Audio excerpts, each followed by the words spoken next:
ৰজাগাধ উচ্চ মাধ্যমিক বিদ্যালয়ৰ মধ্যাংশ ভোজনৰ বাতৰি সন্দৰ্ভত প্ৰধান শিক্ষকৰ স্পষ্টীকৰণ। সদ্যহতে একাংশ সামাজিক মাধ্যমত তথা বাতৰি কাকতত মৰিগাঁও জিলাৰ লাহৰীঘাটৰ ৰজাগাধ উচ্চ মাধ্যমিক বিদ্যালয়ৰ মধ্যাংশ ভোজন সংক্ৰান্তত বাতৰি সম্প্ৰচাৰৰ লগতে একাংশ বাতৰি কাকততো প্ৰকাশ পাইছে। সেই বাতৰিৰ আঁত ধৰি ৰজাগাধ হাইস্কুলৰ ভাৰপ্ৰাপ্ত প্ৰধান শিক্ষক সুৰুজ আলীয়ে বিতংক স্পষ্টীকৰণ দাঙি ধৰে। চাওক কি ক'লে প্ৰধান শিক্ষকগৰাকীয়ে। মই 2022 চনৰ মাৰ্চ মাহৰ চাৰ্জত আহিছোঁ। চাৰ্জত অহা সময়ত মিড ডে মিলত মাত্ৰ মই 23,000 টকা পাইছোঁ আৰু নতুন যিটো SMDC কমিটি 2023 চনৰ ফেব্ৰুৱাৰী মাহত আহিছে, তেওঁলোক অহাৰ পিছত খুৱাই গৈ আছোঁ। কিন্তু যোৱা 24 চনৰ ফেব্ৰুৱাৰী মাহৰ পৰা তেওঁ মিড ডে মিলৰ টকা উঠাই দিয়াত অমান্তি হয় আৰু এইবিলাক দোকানত বাকী হৈ থাকে। তেওঁ খৰচৰ টকা উঠাই দিব কওঁতে মিড ডে মিলত আৰু উপৰঞ্চি জমা হৈ থকা টকাখিনিও তেওঁ উঠাব কয়। তেওঁ লগতে ভাইচ প্ৰেচিডেণ্ট আৰু এজন মেম্বাৰ মাতাম, তেওঁলোক তিনিজনে মোক খুব প্ৰেছাৰ দিয়ে যদিও কিন্তু মই মান্তি নহওঁ। যাৰ ফলত তেওঁ কমপ্লেইন কৰি একাউণ্টেণ্ট আনে, একাউণ্টনে এইবিলাক চালি জাৰি চাই শুদ্ধ পায় আৰু সেইখিনি সময়তেই আইডল মানি ৰিফাণ্ড কৰিব লাগে বুলি গভৰ্ণমেণ্টৰ পৰা লেটাৰ এটা আহে আৰু সেইমতে তেওঁলোকে ওলাই থৈ যায়। মানিখিনি ৰিটাৰ্ণ কৰাটো যথেষ্ট বাধা সকাহ দিছে। অৱহেত মানিখিনি ঘূৰাই দিয়াৰ পিছত তেওঁ বলিয়া হৈ গৈছে। মই ডিচেম্বৰলৈকে মিড ডে মিল চলালোঁ বাকীকৈ। ইয়াৰ আগতে মই ছেপ্টেম্বৰ, অক্টোবৰ, নৱেম্বৰতো মই বিভাগীয় কৰ্তৃপক্ষক জনাইছোঁ যে দোকানীয়ে বাকী নিদিলে, গতিকে বাকী নিদিলে মিড ডে মিল বন্ধ হৈ থাকিব। অৱশেষত জানুৱাৰী মাহত গৈ পেলাই মিড ডে মিল বন্ধ থাকিল, বাকী নিদিয়ে। তাৰপিছত ডিষ্ট্ৰিক্টৰ পৰা বিষয়া আহি পেলাই আকৌ পুনৰ বস্তুটোখিনি চালি জাৰি চালে। মিড ডে মিলৰ লগতে বাকী যিবিলাক এনুৱেল গ্ৰাণ্ট আছে, ইকো ক্লাব আছে, গোটেইখিনি চালি জাৰি চালে, খেলা ধূলাও চালে, তাতো কোনো ধৰণৰ খুঁত নাপালে। অৱশেষত গৈ পেলাই জানুৱাৰীৰ 29 তাৰিখে মিটিং এটা মাতি নতুনকৈ MDMৰ কাৰণে কমিটি এটা বনালে আৰু এই কমিটিটোৱে 2 মাহ চলাই পিছত খোৱা বন্ধ দি এতিয়া মোৰ ওপৰত অপজৰ জাপি দি আছে যে মই মিড ডে মিল বন্ধ কৰিছোঁ। এই সম্পৰ্কে মই মিড ডে মিল বন্ধ বুলি আমাৰ ADC ছাৰকো জনাই থৈ দিছোঁ।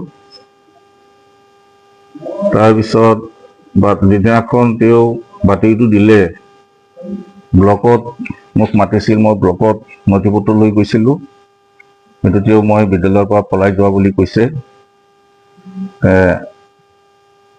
এইটো সম্পূৰ্ণ অনুচিত কথা।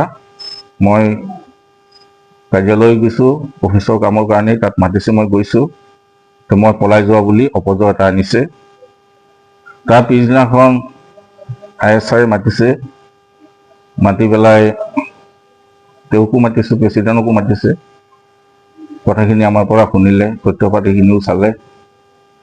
তাৰপিছত তেওঁ মূলতে দুটা কথাই ক'লে, অহাকালিৰ পৰা মিড ডে মিল খুওৱা আৰম্ভ কৰক আৰু যি বাতৰি পৰিবহণ কৰিছিলে তাৰ কাউণ্টাৰত দিয়ক, সভাপতিক জনালে। কিন্তু পিছদিনাখন অৰ্থাৎ যোৱাকালি শুক্ৰবাৰে তেওঁ বিদ্যালয়তো অহা নাই, খোৱা বোৱাৰো কোনো ব্যৱস্থা কৰা নাই, আনকি পইচাখিনি উঠোৱাৰো ব্যৱস্থা কৰা নাই আৰু যিকেইটা ভুল বাতৰি পৰিবহণ কৰিছিলে তাৰো তেওঁ কোনো কাউণ্টাৰ দিয়া নাই।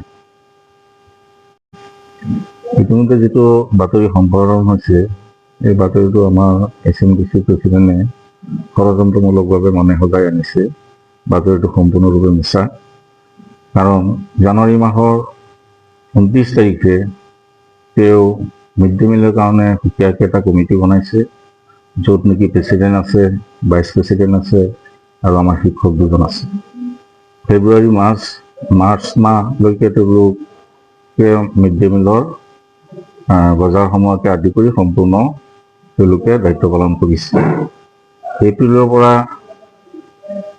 তেওঁলোকে বজাৰ সমাৰো অনা নাই, মিড ডে মিল খোৱা নাই। এই প্ৰসংগত আৰু এটা কথা তেওঁ দিছে,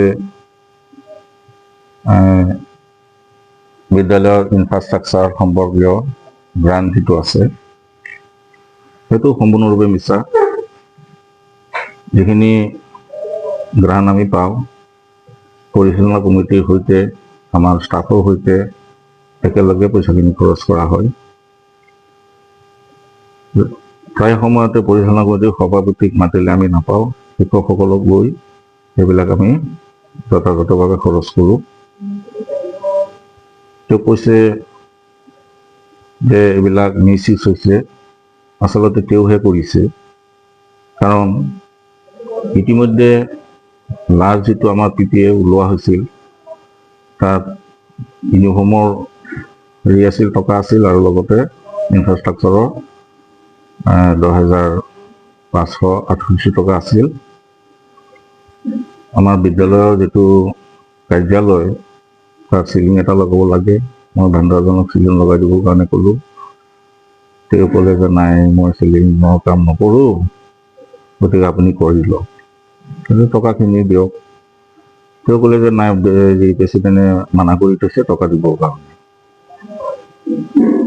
আৰু যিটো বাতৰি পৰিৱেশন কৰিছে, কমিটি বনাই তেওঁলোকে দায়িত্ব লৈ তেওঁলোকে খোৱা বন্ধ কৰি, গতিকে এইটো এটা ষড়যন্ত্ৰমূলক পৰিকল্পিতভাৱে মোৰ সমাজত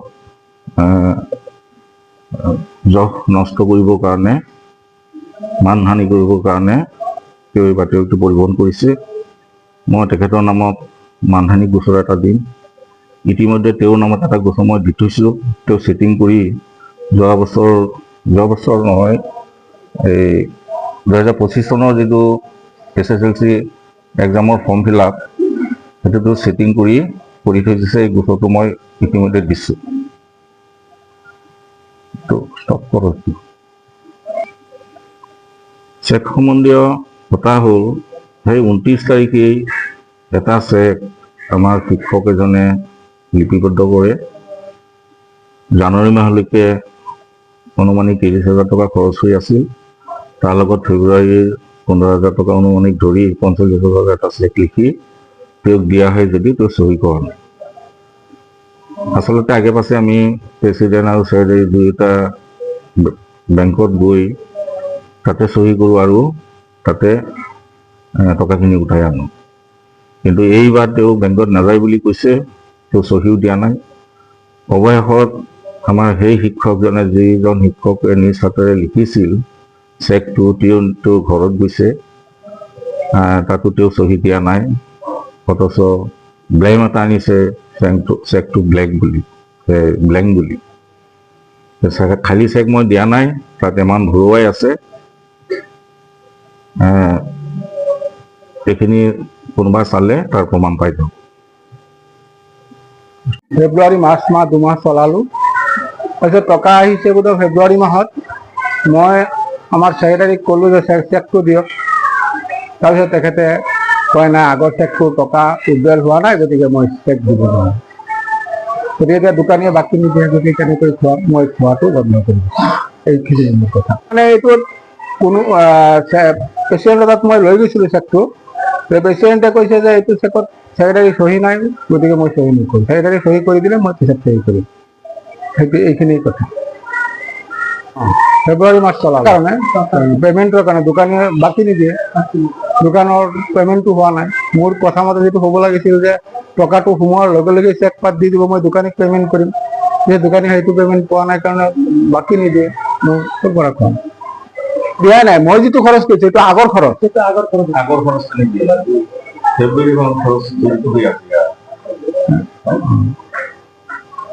মানে 29 তাৰিখেই চেকটো লিখা হৈছিলে। চেকটোৰ পৰা টকাখিনি উঠাই মোক টকা দিব 15,000। তাৰপিছত সেই টকাটো উইড্ৰল হোৱা নাই। পিছত মই দোকানত বাকী কৰি আনিছোঁ।